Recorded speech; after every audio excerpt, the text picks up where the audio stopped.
Good afternoon, everybody. Welcome to the ERAP Landlord Town Hall meeting. Today, we're going to start off with an ERAP informational slide presentation. Then we have Loretta Herman, who is a landlord, and she's going to discuss her successes with the ERAP program. After that, we are going to have time to do questions and answers. If you have a question during the presentation, we'd ask that you put it into the chat box, and we will answer those at the end of the presentation.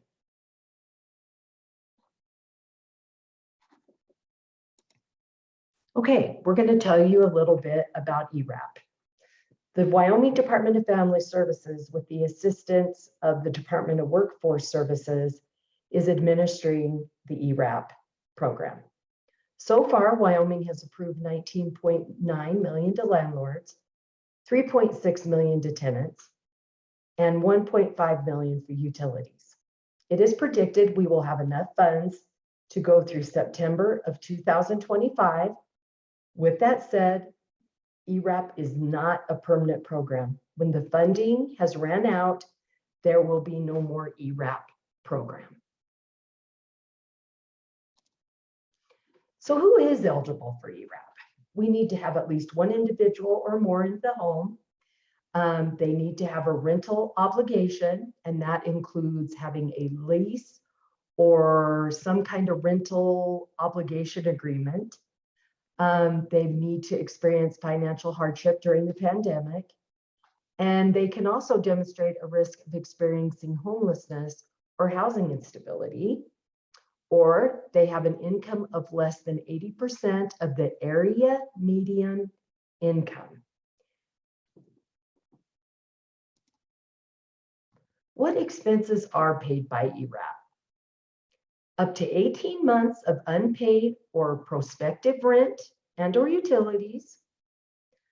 Also, that does include late fees not to exceed 10% of the rent or utilities owed. It will also pay for other expenses, which may include relocation expenses and security deposits. One thing I would like everyone to know is that utilities is gas, water, sewer, trash, and also propane expenses as well. As you know, part of this town hall meeting is to discuss how we would like landlords to participate with the tenant and how this can make the ERAP program run smoother, quicker, and it really does get the tenant and renter into a true partnership. One good thing that the landlord receives upon participation is you're going to get the money directly. So your tenant will not receive the rent, it will come right to you. Another really good thing about you participating is that you're not relying on the renter to tell you the status of the case. You will receive the same information as the renter. That could be through email, phone calls, or even text messaging. One of the things that we really want to point out is by you helping the tenant in this ERAP participation, you are helping the families and individuals of Wyoming stay housed. You are the ones making a difference. One of the questions that we receive is about what is called the letter of intent. And you may have heard this also as an LOI. And basically what the LOI is if the prospective tenant meets eligibility requirements, a letter of intent will be sent to them and they can present to the prospective landlord. What that letter talks about is that they did meet eligibility requirements. It will also list what they have qualified for, what services. And then it's going to go on to ask you to please participate Once you participate in this with this letter, your application and the tenants will be matched in the ERAP system. The amounts will be confirmed, amounts requested from the tenant, and the actual amount in the lease. Once that information has been determined, you can start to see a payment within 14 days. So the bottom line about a letter of intent is pre-approval. They approved for assistance. By you participating, you're going to get that payment within 14 days.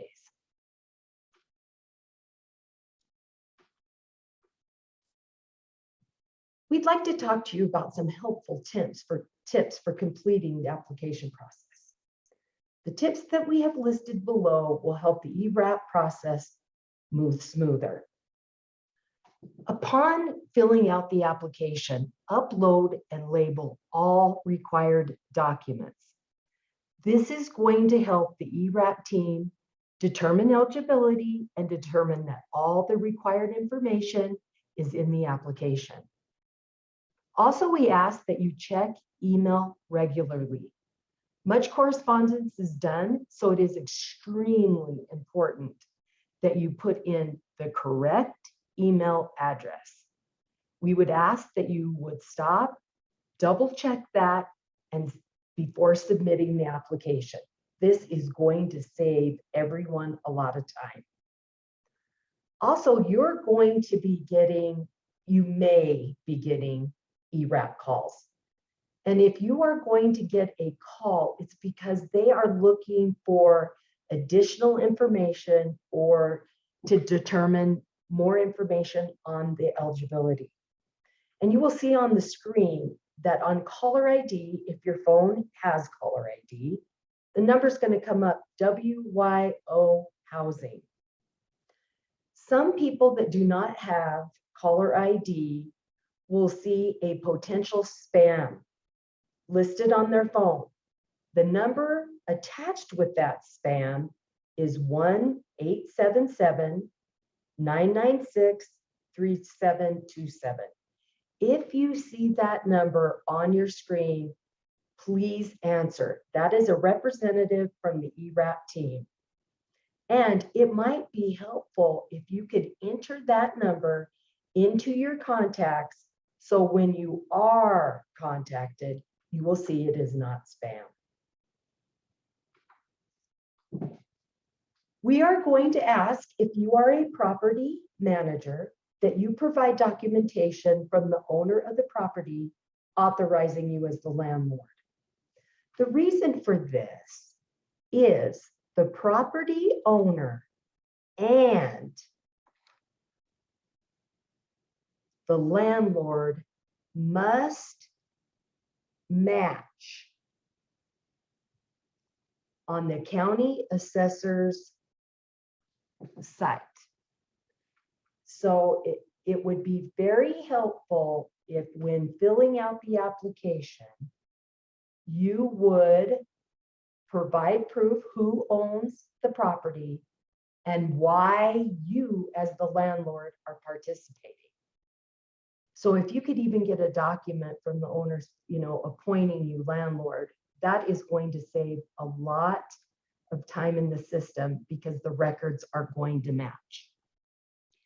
If you are an out-of-state landlord, please provide documentation that you're the landlord for the property, but you live in another state. And you could take a screenshot of the county assessor's site and upload that, and it's going to match. When the ERAP system sees an address that is out of state, that may slow the process down before verification can happen. Therefore, if you provide the documentation, the application will move smoother. So if you need assistance, we're going to ask that you look to this website. It's the link to the Emergency Rental Assistance Program. We will also put that number in the chat.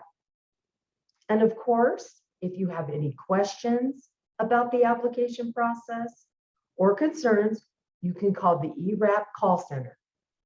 That number is 1-877-996-3727.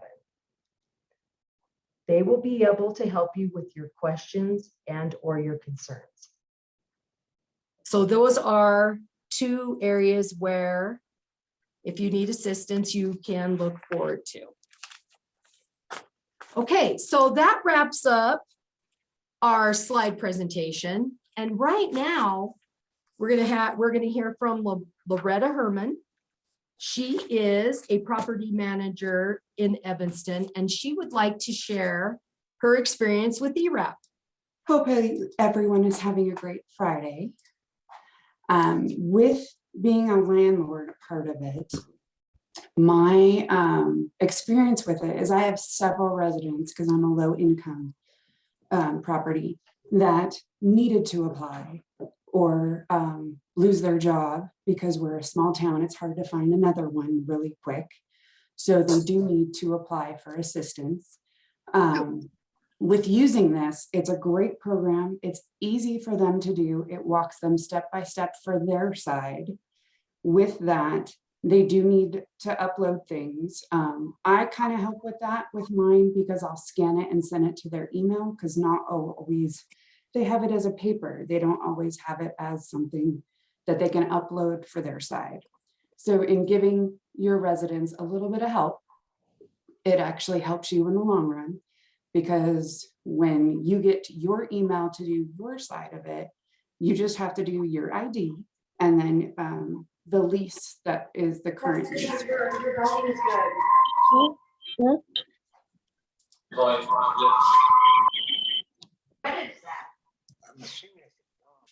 So you guys, Andy, could you please mute your screen, please? Thank you. So with you helping them, it helps you in the long run. Once you have that, I saw a couple of people asking how they get responses or to know where the process is. So once your information is uploaded, it sends an email to both the resident and you that it's been uploaded. Once it's been through the process and it says check approved and that it's mailing, it sends both of you an email. If you don't get that email from that side, generally that means that they still have something open, whether it's a utility or it's proof of income on their side that they're still pending on. So when you log in and to the website and look at your tracking, because you can see all of them and the process they're in, when you see that, if you don't have a response, and it's generally quick, 7 to 14 days, you should have a response. If you don't, contact your resident and tell them, hey, you need to call ERAP and find out what they're still. Sometimes their email goes to spam, goes to trash, and they don't catch it. So being a little on top of it and it's just reminding your tenants helps indefinitely. The reason it's easier if you get help them with it is you're not having to do the eviction, which means you have to do the court, the attorney fees, the court fees, then you got to empty the unit, then you've got to turn the unit and go from all the steps there and find someone new to put in there. So in the long run, just taking that little effort to kind of remind them, hey, you're trying to get this taken care of, does wonders. So, and staying on top of them helps too. Hey, I got a question. I'm from Wind River Apartments and in Douglas, and it's not so much that they're not doing their part. The big part is it's taking ERAP so long to pay us that we're falling behind in our stuff. You know what I mean? Like some of my clients or some of my tenants are 4 months behind in rent because of ERAP. You know what I mean? And so like, how do we hurry this process a little bit on those situations? we'll start with your question, and then Carlo, let you kind of figure out how you want to maneuver through the ones. I know we have quite a few in the chat. We'll look at those and then open it up as well for us as the programmer, even for Loretta. Thank you, Loretta. So Richard, I know that you probably aren't, I've seen some other in the chat too, right? Where there are instances in which it's been taking longer for payments to come once applications are approved. And it depends, right? We do watch our case aging quite closely. Our goal is to process cases within 30 days.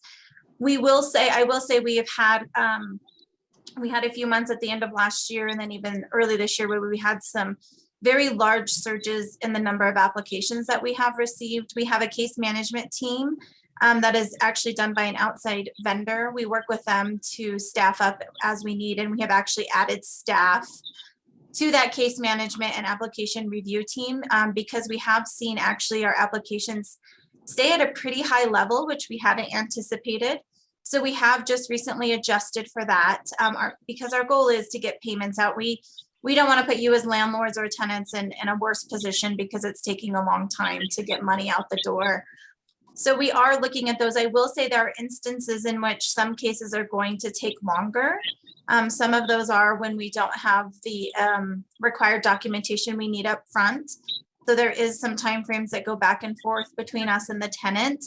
If the landlord is participating and we have the correct email and text message or cell phone, when we send something back to a tenant that lets them know what we need, the landlord should also be getting that information. So as Loretta explained, you could assist them in getting that uploaded to help that go. So that's a pocket of cases that does tend to take longer than our normal processing time.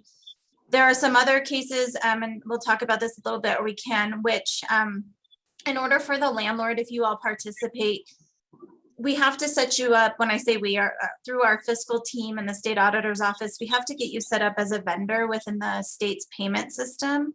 It's called WOLFS, in case you ever hear that name. And so sometimes there's instances in which we run into the landlord not being set up as a vendor. And that's why we also say it's important for us to have the right information for you all, because that is the outreach that happens a lot of times. Is if we don't have the all the information to get you set up, we have to outreach. And we want to get you set up as a vendor. So sometimes we are seeing that those cases, they take a little bit longer because we have to go through the process of getting you all set up as a vendor.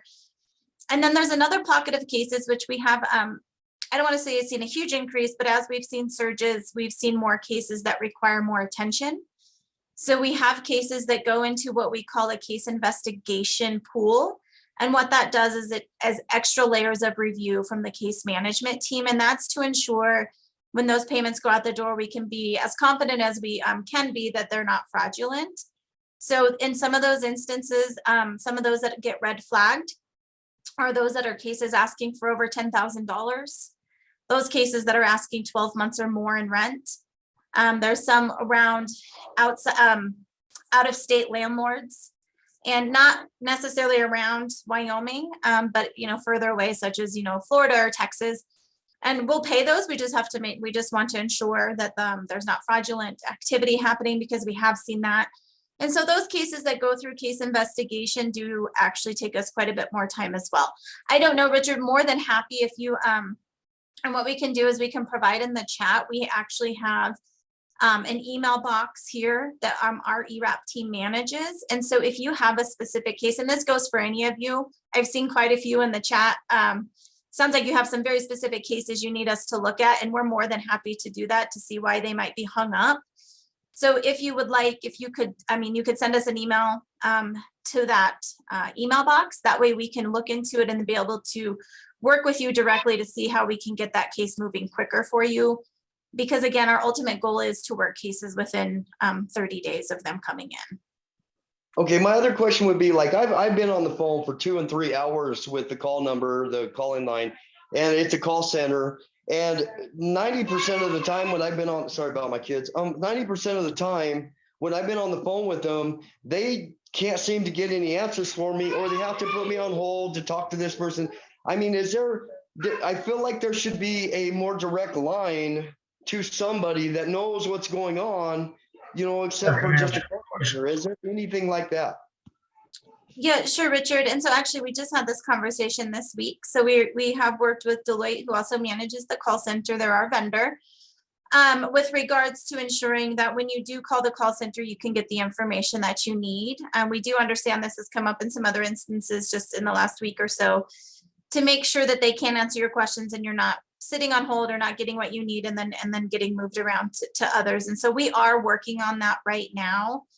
To make sure that when you call, you can get the information that you need as well. So I don't have a solid to tell you that it's fixed today, but I will tell you that is on the top of our list and actually had a conversation about it yesterday. And then Ashley or someone, if you haven't, could you go ahead and put the email for our ERAP box in the chat, please? Yeah, we did get those in there. Okay. It's in there twice from Ashley or Liberty. Those are both on there. Please try to remember to put your guys' case numbers. It's a lot easier for us to look them up if you include as much information as possible.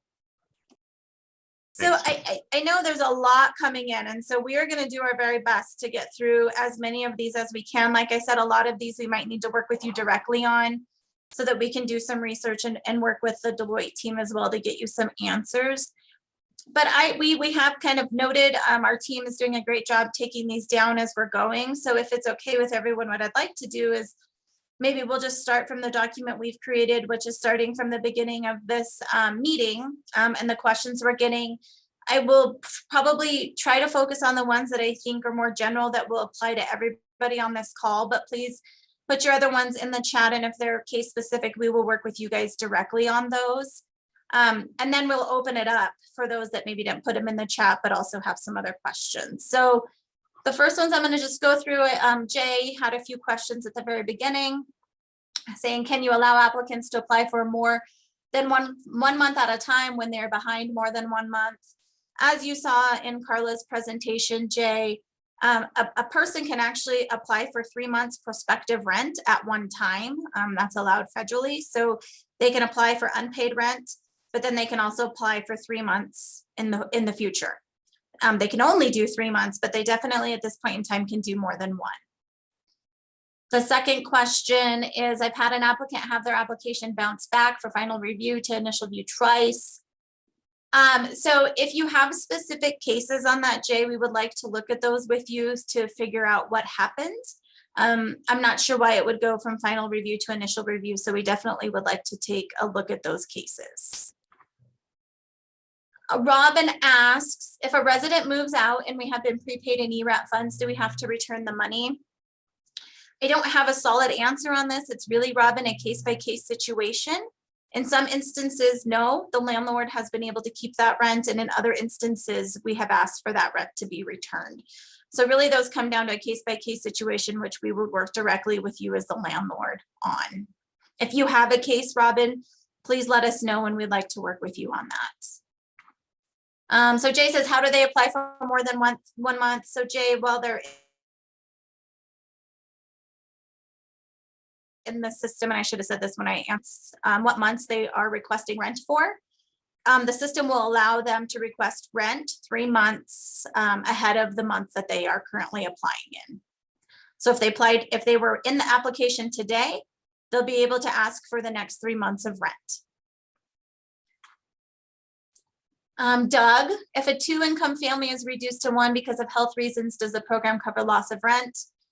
Doug, I might need you, if you can, to come off mute. And just when you say loss of rent, I just want to understand your question before I try to answer it.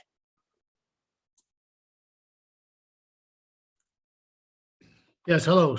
Thank you. So the situation is it's a young family with 3 kids and they both need incomes to pay all their bills. One got sick, eventually COVID, but ended up dying from cancer, I guess. So that's my question. And he can't make rent on just one income. So I would say, Ray, that comes down to the eligibility requirements that Carla went through there at the beginning. Financial hardship would potentially be the one. I mean, they have to be income eligible and meet those other ones. Again, when we look at financial hardship, really they self-attest and provide the information that's been causing that. And if it's something that happened right now with the funding source we have is if that financial happened during the pandemic, then it's a pretty broad scope to be able to that piece to be applied. So my suggestion would be that if you know who this person is, and obviously you do, I would suggest that they apply for the program to see if we can help them. We would just need the information around what's going on in their current situation so that we can move them through that application process. How can we as landlords be kept in the loop when a tenant gets an extension? So Carla mentioned this. We have heard a few cases pop up where landlords are not getting notification when they should be. So it is something we're currently looking at. But what should happen is if you are participating on a case and you've gone through and filled out your piece of an application, again, this is why email information and phone information is very important for it to be correct in the system, is because anytime we send a notification to a client or to an applicant, the landlord will receive that as well, and that includes extensions. Now, I will say, when we first rolled the system out, these notifications were not built in. So this is through feedback from those helping us at the community-based organization level, and then from you all as landlords as we worked with you all. This is something we've implemented in the last months, because it was not something we had planned for. So if this happened a while ago, that's why. If it's happening now, we'd like to know so we can have a specific case to look at to see why you're not receiving that, because you should be receiving those notifications. Nikki, I have several landlords and utility companies reporting that ERAP is not paying utility arrears. So Nikki, I would like to ask, I don't know that you know this information, but if you do, give us some examples. We are paying, we've actually paid, if you saw, I believe it was we have paid out about 1.5. Someone told me if I misstated that, million in utilities arrears. We only pay arrears. We will only pay prospective utilities if they are on a payment plan. Otherwise, we can't predict what their utility costs will be. So typically we're only doing unpaid arrears for utilities, but we are paying for these. We have paid for these. There's a lot of cases that are only utility cases. I will say though, for us to pay those utilities, we do have to have documentation. I do know there's been quite a few cases that have been denied because we don't have the appropriate documentation to show that those utility arrears are either tied to the location in which they are eligible, or to actually show what they owe. We do a lot of work with a lot of the utility companies. So I would suggest, Nikki, if you hear from utility companies, please pass them along to us so that we could work directly with them and address their concerns. Tom has a great question, and Tom, I'm gonna have to do some research for yours. It says, is firewood included in utilities? Currently right now, I mean, I don't know that I've seen a case that we've paid for firewood or that it's been requested, but this is something we'll take back as a team and take a look into. So thank you for that question. Brad, why do checks get mailed to the tenants instead of the landlord? At times, these payments that went to the tenants instead of landlord do not get paid to the landlord. So Brad, I might need you to, if you can add a little bit to that, because what I want to make sure is I'm addressing the right thing, because I want to make it very clear that while there are a lot of benefits and we would encourage you as landlords to participate in this program, it is important to understand that whether the landlord participates, if you choose not to, we will pay the tenant directly. That is required by federal regulation, and it is built into our system. So that is, in some instances, tenants, yes, are getting paid. And I think you saw it was just over 3 million or so we've paid out to tenants directly. Now, tenants within the system do have to attest and acknowledge that they will use that money to pay their rent, or to pay their rent. So if that doesn't happen, right, then that becomes, right, we do try to look at that. That's a whole other issue outside of just the application piece. If the tenant is not utilizing those dollars correctly, we have a compliance protocol and process that we work on internally. So if you have certain cases in which you believe that has happened, we would like to be aware of those. But Brad, if I'm missing kind of the point, if you were participating and we paid the tenant, I'd like to also hear about that, because we shouldn't be doing that. Yeah, just a couple questions just to add to that. So we've had situations where the tenant gets the check for whatever reason why it was sent to them and made out to them, and then they vacate. And then the landlord's left for 3 or 4 months behind, and they're gone, and we have to write off as bad debt. where do we actually report that? Because we have, but when we call to follow up on it, we hear nothing back on it. So do you have a more direct or email that we can all have as landlords? Yeah, I'm going to look to Ashley. I believe we do absolutely have that because we want to know about those cases. One of the big things when we're working with these types of programs is accountability. So we want to ensure the money's going where it needs to go. So I think Ashley, you've just dropped that in for you all. So Brad, if you have those cases or others, please send those to us and we'll work directly with you on those. Yeah, there's Thank a you. direct link on the website. If you go to that at the top, there's the little bar. It says, I need to report. When you hover over it, it'll say emergency rental assistance. And that's where you're going to put that in. And it's going to ask you the information that we need. And then that's when we will start looking into this and going from there for you. So just try to give us as much information as possible. Case number, even if it's just your case number, we can still find your tenant's case number through there, things like that. Emails, just as much information as you can give, address. That way we can actually look into that compliance. And so Ashley, like that is the route that we did take. But when we call to follow back up on it, we get no updates, no information. It's almost as if it's just like forgotten about at this point. Because I've had this clear back to last year and no follow-ups in like 6 months even. So that's why I was just curious if there's a more direct route. You put it in through the website? Yes. Okay. Because I'm usually the one who's doing those outreaches and I don't recognize your name. Okay. It wouldn't be me personally because I oversee the Okay. a lot of portfolio. So maybe I can get with you a little more direct one-on-one in that case. Okay. Yeah. And then And one other question, Christy, the situation where 30 days is a great turnaround time. And I completely understand you guys, facing staffing shortages and, unique situations to different applications. What else is there that we can do to possibly expedite or correct the issues? Because there's a wide range from not the right paperwork's been loaded to the IDs are not done. I mean, is there anything where we have more of a direct contact? Because trying to catch that number when they call up to 3 times, that is a challenge with different business hours. It's just, we don't feel like we have like a human connection where we can call someone and get a little bit further than just checking the portal and, sending an email when we can. Yeah, Brad, thank you. Let us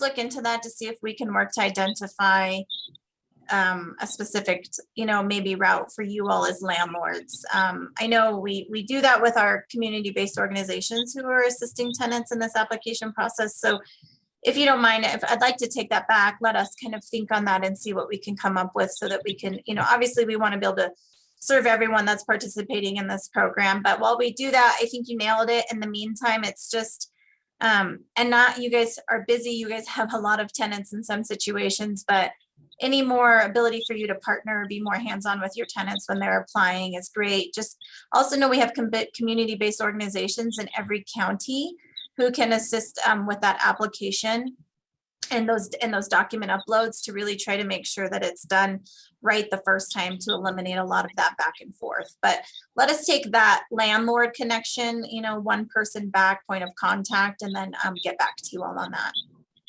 And then Christy, I forgot one more thing. The situation, the portal used to allow us to edit email information, especially when a property changes management. I've had issues because I think it was about a month or 2 ago, we used to be able to edit it. Now we can't. And some of the suggestions I've talked to a few ERAP people, they've suggested just make a fake email account like an @Gmail. And that's such a huge issue with our security and our own internal policies that making an email to solve this, that is not a solution for us typically. So is there a way to give that option back where we can edit that email information to connect it to the right? So Brad, I think that might, where my head is going is I think, we did some work and it's probably been a few months ago because we were having some other issues because there's property managers, some landlords have different properties they manage or different companies that they utilize. And so we had to do some locking down that didn't require edit because what was happening is we were getting messed up on who should get payment for what. And I did read a few of those in the chat that are having that issue. So we probably want to work with you on that. But we're going to probably have to have a conversation with our Deloitte team, but probably also our fiscal and our state auditor's office team on that, because we did do some very intentional locking down, which might be the reason you're not able to edit the email. We did that as a safeguard, but if it is causing some unintended consequences, we will want to work with you on that to come up with the best solution to safeguard information that's in there, but also make sure you guys have the ability to make sure what's in there is correct.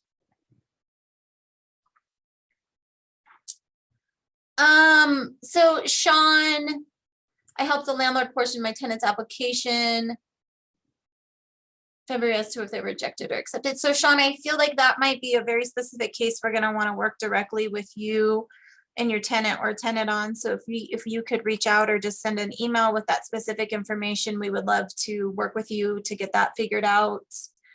I think that I in the chat, I see an overarching pattern, and it's that the call center, I've spent hours, I mean, hours, even on a single phone call, only to be told we're researching it and well, somebody's going to have to get back to you, and then nothing.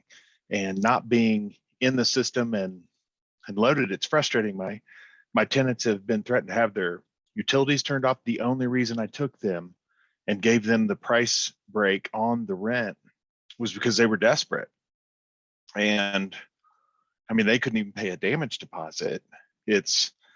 And we're now months into it, and you know, they're paying me what they can pay me, but I hate the thought of having to pay, you know, that they're about to have their water cut off with 3 small kids, and when you can't even get anything back, a phone call to say, hey, we've run into a glitch, they're told that it's because they haven't been able to verify my identification. I've not only tried to upload it multiple times, this was even in January. The issues continued into early February with something on my driver's license being a little dark. And so I got permission to email it to somebody. So I emailed it directly, got confirmation it was received. This was in early February. And, you know, my tenant called as recently as, I think earlier this week, and was told that they're still having an issue with my identification. I don't know what more else to do. Yeah, the call for center, sure. again, I've probably spent 20 hours on the phone with the call center, and it's frustrating. Sean, first of all, I'm sorry to hear about all of your frustrations. I appreciate that you're trying to assist through this program, and we definitely don't want it to be what you have experienced. And I've seen others, as you were talking, chime in on the chat that they're experiencing some issues. And as I mentioned earlier, we did have a meeting yesterday. We will have some more meetings because we do want to ensure that the call center, and when you call them, you are getting what you need and it's meaningful. So this is really great feedback. We do have a few of our representatives from our vendor on this call so that they are hearing also what you all are saying, so that they can help us get this problem fixed. We do want the call center to be able to give you the information that you need. We want the call center to give tenants the information they need. I did see a few of you where you said that your call was escalated with no returned call. So that is definitely, this is definitely going to be a big one that we are going to take back and spend some time and attention on to ensure that it is meeting the needs that we have, and meeting the expectations that we expect it to meet with regards to interacting with you all as landlords as well as tenants. Ryan, I know you're on. He's our contact with our vendor. I don't know, Ryan, if you have any comments or if you want to chime in. If not, that's okay. We'll take it back and have this conversation internally. Yeah, we'll take it back, Chrissy. But yes, the feedback, we're hearing the feedback, and as Chrissy mentioned, we did talk about it, and we've been talking about it this week. So we'll work expeditiously to address it. Thank you, Ryan. Sean, I know you mentioned if there sounds like there's some specific things. I'm not sure what's happening within the cases in your ID, and it sounds like you're kind of befuddled on it as well. So if we can work directly with you on that, I would like to do that to see if we can get that sorted out for you and for your tenants. And I know we're getting close on time. An hour kind of flew by, guys. It's 2:23, but I'll work my way through some more questions. But I want to maybe brainstorm the best way to get all of these questions answered. I think we have nearly 60 some questions, which we're not going to be able to get through in the next 7 minutes. So Carla and team, this is to you. Have we pulled the participant information? And if so, do we have the information we need in order to respond back to this group as a whole with all? I want to be able to give this entire group our answers to the questions that they have asked. So do we have that participant information to be able to do that? We can get the participant information, and then also too, with the questions that are not specific to cases, we'd like to update our question and answer sheet, which we can post on online on our website as well. So when we have the part, I want to make sure, do we have, I'd like to do it by email. Okay. We probably don't have email address, right? We probably just have call-in information. Yep, just call in. So if possible, and I'm so sorry, everybody, in the future, this is a lesson learned. I think this is, we tried to make it easy with no registration. In the future, we're going to do registration. That will make it very easy for us to capture emails. Some of you are already on it, so you read my mind. If you could, please drop an email in for us, because I would like to get you guys all the answers to these questions. And with as much participation as we have, I think it would be beneficial. And please let us know if you agree, maybe to do another landlord call with all of you and others that maybe didn't join us today, to continue to go through this and have the conversation. And I'm trying to look, and if others, please, I know Sean popped in and said, hey, this is an overall theme, so thank you for that. If others, are looking at the chat and you can say, here's an overall theme, Christy, talk about it, please chime in and let me know that now as I look at some of these other questions that have come in. And Christy, while you're looking at that, I would like to add that I also talk with my rep that's here. I don't generally do the call center, sorry, Ryan. But I talk to her, if not once, twice, 3 times a week in regards to each of my people, just to stay on top of it, because they see different stuff than we see. And I do my rep that's local more than I do the number to call into the call center. Thanks, Loretta. I've skipped over quite a few, which we're still going to address, but I think some of them we have addressed. There is a question, priority property management, could this program end sooner than 2025? And Lynn, I'm sorry, can someone check out Lynn's chat that just came in? I can't read it all. The only way, I don't know that I know. So the funding is through 2025, and that's federal. The only way that it would end prior to that is if we went through all of our funding, which is unlikely. The funding mechanism we have now comes in different tranches. The one we're working under right now is $60 million. So, and then there's another tranche. If we opened up the next one, because we've spent enough of that one, we would get another 95 million or so. It's a total of 152 million within this allocation. So I don't anticipate here in Wyoming that we would go through our money before 2025. So we anticipate and have planned for this program to go that long. Some of it will depend on the need as we move forward and the number of applications that come in, because there is a cap to this program. So once that everyone has received, if somebody has received their full 18 months, then they will no longer be eligible for the program, even if the funding exists. And did somebody look at the, there was one that said they were disappointed. They were hoping for some different information. Did we see what that chat said to see if I could address it? Yes, I can read it for you, Christy. Thanks, Carla. It basically says here, I am disappointed in that I had hoped this would be more specifically informative about the new phase of funds available. Okay. So real quick, I know everyone probably has other plans at 2:30. So the first round of money we've got, if you've seen information or on our website, that has been referred to as ERAP 1. That was our ERAP 1 allocation. We received an initial allocation under that mechanism of $200 million, $180 million going to direct assistance. There's a lot of mechanisms with regards to that funding. We've actually moved into what is now called the ERA 2 funding, which essentially was just another allocation under the federal regulations and the law to put more money into the rental assistance program. It actually has a broader eligibility base because it can be that, as we talked about, the hardship that has been experienced during the pandemic. Under ERA 1, there had to be a specific direct or indirect tie to COVID. So we've moved into just utilizing our ERA 2 bucket of money. That is, I believe, here nor there for you all. It's really more of a back end function for us to say this is the bucket of money we are paying out of.